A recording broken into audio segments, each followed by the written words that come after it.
सब सवाल उठा रहे हैं बंगाल में। और कल क्या हुआ? एक बेटी जो न्याय के लिए निकली हाथरस की बात कर रहे हैं, हाथरस में उसके पिता की हत्या हो गई। और इनका जो मीडिया तंत्र है, जो इनका सोशल मीडिया तंत्र है, उन्होंने कोशिश की कि हमारी तस्वीर फोटो लगा दीजिए उसमें। लेकिन सच्चाई क्या निकली? वो भारतीय जनता पार्टी का कार्यकर्ता था। भारतीय जनता पार्टी के नेताओं के साथ बीजेपी कह रही है वो आपका कार्यकर्ता। मैं ये कहता हूं भारतीय जनता पार्टी वो तस्वीरें भी दिखा रही है। तस्वीर दिखा रहे हैं तो तस्वीर हमारे पास भी है, ले आए आप तस्वीर हम लेके चलते हैं जी। और आप तस्वीर देखिए किसके साथ हैं। और मैं तो कहता हूं कि ये सरकार फेक इनकाउंटर करती है, फेक इनकाउंटर करती है ना। मैं तो नहीं कह सकता कि इनकाउंटर कर दो आप। मुख्यमंत्री जी कह सकते हैं कि मैं इनकाउंटर कर दूंगा, लेकिन हम नहीं कह सकते। अपराधियों का ही एनकाउंटर कर रहे हैं तो अब इससे बड़ा अपराधी कौन मिलेगा?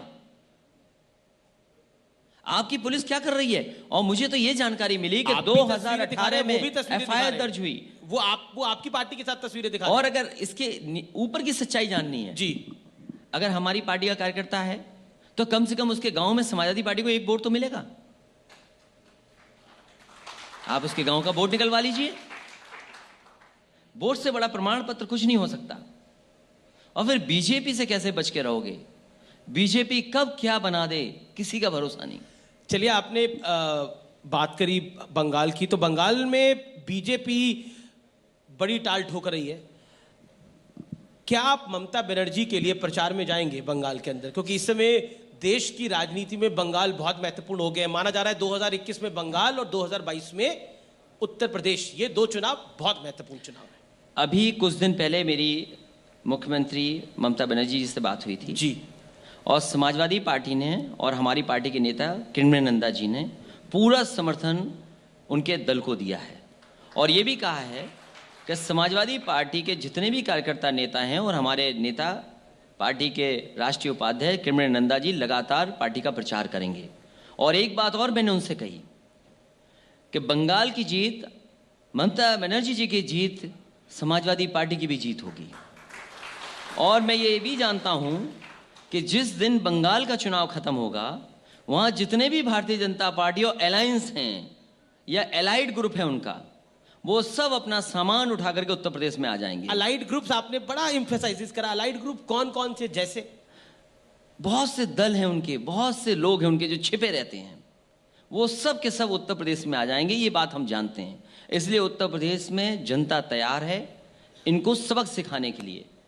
लेकिन मुख्यमंत्री योगी आदित्यनाथ वहां थे, वो कह रहे थे, मालदा में थे, वो कह रहे थे लव जिहाद का जैसा कानून हमने बनाया, यहाँ पे भी आवश्यकता है उस तरह के कानून की। और खूब तालियां भी बज रही थी। कम से कम जी, मुख्यमंत्री जी को यह कहना चाहिए था कि उत्तर प्रदेश में जिस तरीके से नौकरी दे रहे हैं, बंगाल में भी नौकरी हम देंगे। उत्तर प्रदेश में कितने नौजवानों को नौकरी दी?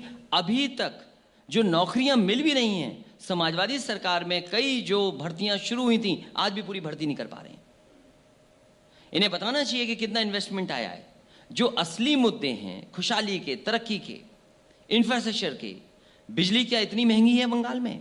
आप बताइए, सिलेंडर कितना महंगा हो गया, डीजल कितना महंगा हो गया, और मध्यम वर्ग के लोग खाएं क्या और पहले बिजली आती नहीं थी, अब जाती नहीं है। ये बहुत अच्छा सवाल कर लिया आपने जी।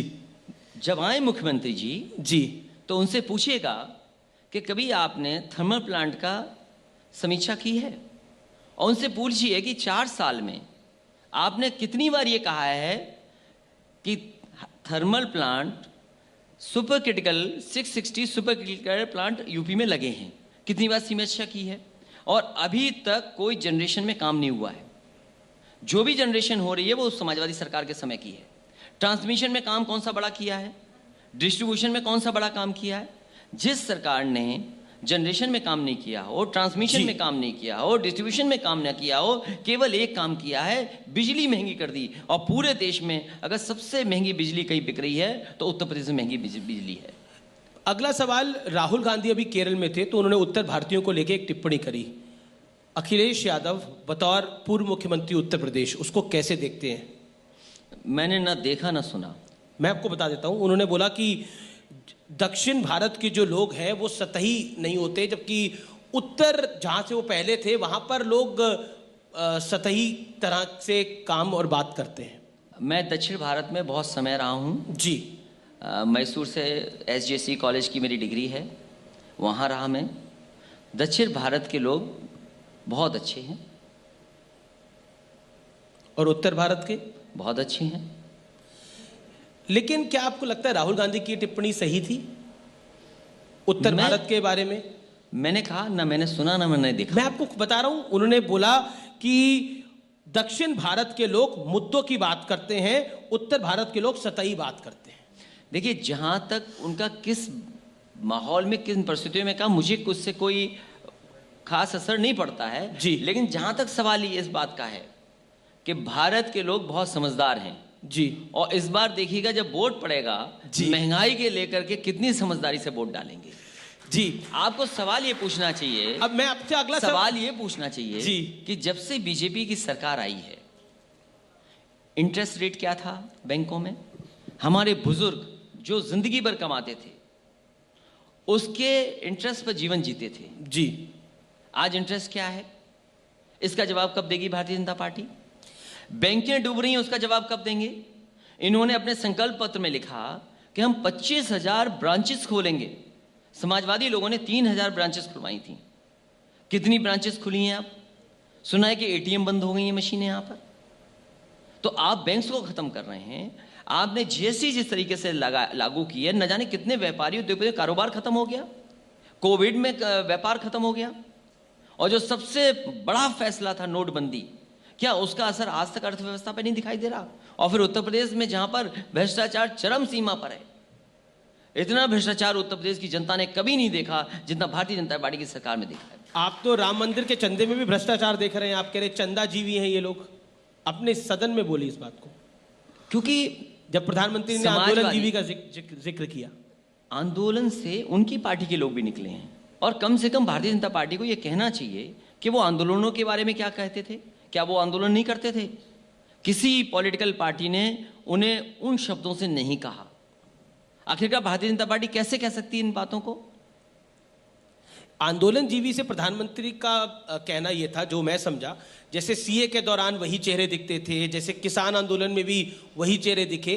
उनका मतलब था कि कुछ लोग आंदोलन पे ही अपनी जीविका को चला रहे हैं। मान लीजिए समाजवादी पार्टी है जी, महंगाई पे आंदोलन करेगी, बेरोजगारी पे आंदोलन करेगी, किसान के सवाल पर खड़ी होगी, तो है तो एक ही पार्टी। और जहां तक चंदा का सवाल है, समाजवादी पार्टी ने और मैंने कहा है कि हम दक्षिणा देकर के जाएंगे। चंदा शब्द हमारी मैथोलॉजी में नहीं रहा, हिंदू परंपराओं में कहीं चंदा शब्द नहीं है पूजा के कामों को लेकर के। क्या आपको लगता है कि 2022 में राम मंदिर भी लगभग बन के तैयार होगा? वो भी एक बड़ा मुद्दा होगा चुनाव का, भारतीय जनता पार्टी बनाएगी निश्चित तौर पर। जहां तक मंदिर का सवाल है, भगवान राम का सवाल है, भगवान राम सबके हैं, केवल भारतीय जनता पार्टी के नहीं हैं। और जैसे राम हमारे लिए, वैसे ही हमारे भगवान कृष्ण, और ये सभी अवतार हैं भगवान विष्णु के। तो भगवान में कोई सवाल नहीं है। सवाल ये है कि उत्तर प्रदेश खुशहाली के रास्ते पे जाएगा कि नहीं जाएगा, बेरोजगारों को नौकरी मिलेगी कि नहीं मिलेगी। आप किसान जो 3 कानून लागू कर दिए हैं, हमारे मुख्यमंत्री जी कभी स्ट्रॉबेरी की उदाहरण दे देते हैं, कभी वो ड्रैगन फ्रूट का उदाहरण दे देते हैं, कभी काली गाजर का उदाहरण देते हैं। मैं उनसे जानना चाहता हूं, ये उदाहरण ठीक है, कुछ न कुछ किसान अपनी तरफ से कुछ नया कर रहे हैं। जी जी जी, कुछ लोग नया करना चाहते हैं, लेकिन धान कितना खरीदा है सरकार ने ये बताया हमें? धान 900-1100 रुपए में खरीद गया, आपका 1800 से ज्यादा था उसका एमएसपी, क्यों नहीं मिला किसानों को?